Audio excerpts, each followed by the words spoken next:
Now that you're ready to homogenize samples in your bullet blender, it's important to use the appropriate protocol for your sample type.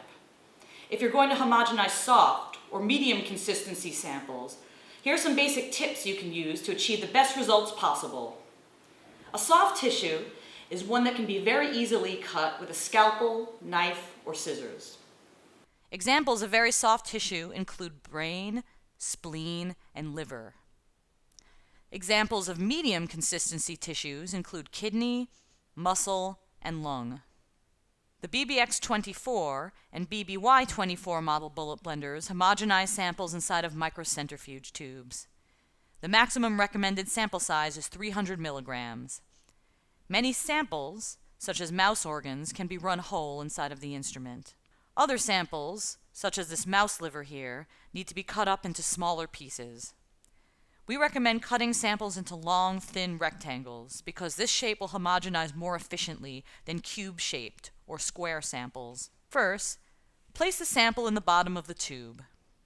Don't stuff it down there because you want the tissue to be able to move around. This is essential for complete homogenization. Second, add your beads to the sample. For very soft samples, such as brain, you can use glass beads. These beads have the lowest density out of all of the beads we carry.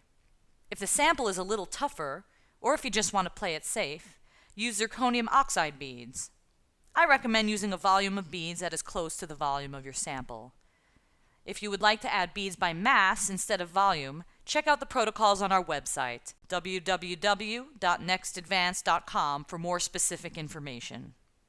Finally, add the reagent or buffer that you would like to homogenize your samples in.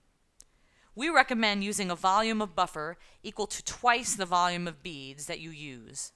For example, if you use 100 microliters of beads, add 200 microliters of buffer. Alternatively, to save time and still get great results, you can use the NextAdvance bead lysis kits to homogenize your samples. Pink kits are pre-filled tubes that can be used for soft or medium samples that are under 100 milligrams. If your medium or soft samples are over 100 milligrams, use a red kit tube.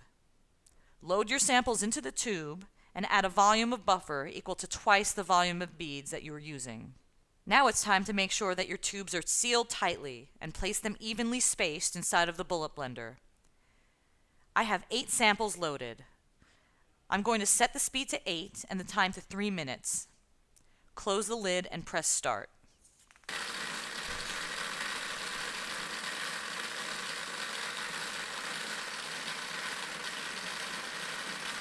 Examine your samples. If you see unhomogenized pieces, place them back in the bullet blender and homogenize for another minute or two at speed 10. These samples appear to be fully processed. You can now proceed to the downstream application of your choice.